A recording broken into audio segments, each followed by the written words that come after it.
అమాయక మహిళలే వారి టార్గెట్. వారిని ఈజీగా నమ్మిస్తారు. బ్యాంకు ఖాతాలు ఖాళీ చేస్తారు. కానీ వారి దందా ఎంతో కాలం సాగలేదు. బాపట్ల జిల్లాలో 2 సైబర్ నేరగాళ్లను పోలీసులు పట్టుకుని కటకటాల్లోకి తోసేశారు. సైబర్ నేరగాళ్లు తెలివి మీరిపోతున్నారు. ఎలాగోలా అమాయకులను బుట్టలో వేసుకుంటున్నారు. అందిన కాడికి దోచుకుంటున్నారు.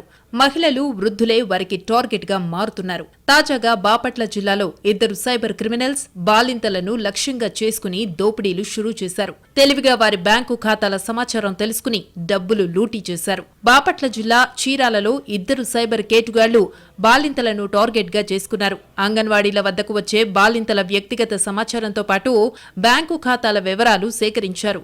ప్రభుత్వం నుంచి 2 లక్షల రూపాయలొస్తాయని వారిని నమ్మించారు. అలాగే ఎప్పటికప్పుడు మీ బ్యాంకు ఖాతాలలో బ్యాలెన్స్ ఉంచాలని సూచించారు. అంతేకాదు బ్యాంకు ఖాతాలు తాము గమనిస్తామని చెప్పుకొచ్చారు. బాలింతలకు లింక్ పంపించినప్పుడు పిన్ నెంబర్తో ఓపెన్ చేస్తే ప్రభుత్వం నుంచి డబ్బులొస్తాయని నమ్మించారు. పాపం అమాయక బాలింతలు నమ్మడంతో వారి ఖాతాలు ఖాళీ చేశారు సైబర్ కేటుగాళ్లు. ముందుగా వారికి వీడియో కాల్స్ చేస్తారు. బ్యాంకు ఖాతాల్లో బ్యాలెన్స్ చూస్తారు. ఆ తర్వాత గిఫ్ట్ వోచర్స్ షాపింగ్ చేసి లింక్ పంపిస్తారు. దానిని బాలింతలతో ఓపెన్ చేయిస్తారు. ఓటీపీతో వోచర్స్ కొనుగోలు చేస్తారు. వీరి సైబర్ ఫ్రాడ్ ఇలా ఉంటుంది. ప్రభుత్వ పథకాలను ఎప్పటికప్పుడు తెలుసుకుని సామాన్యులను మోసం చేస్తున్నారని పోలీసులు చెబుతున్నారు. వీళ్ళు క్రైమ్ హిస్టరీ చెక్ చేస్తే ఈ మోడస్ ఆపరెండిలో ఇప్పుడు వరకు ఆల్మోస్ట్ 132 విక్టిమ్స్ ని వాళ్ళు ఇలాంటి మోసం చేశారు.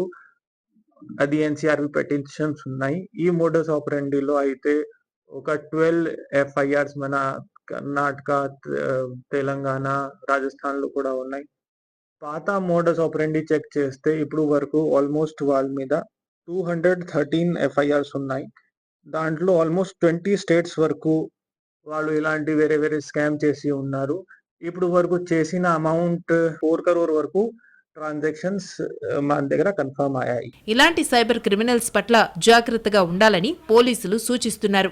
లేకపోతే ఖాతాలు ఖాళీ అవ్వడం ఖాయమని హెచ్చరిస్తున్నారు.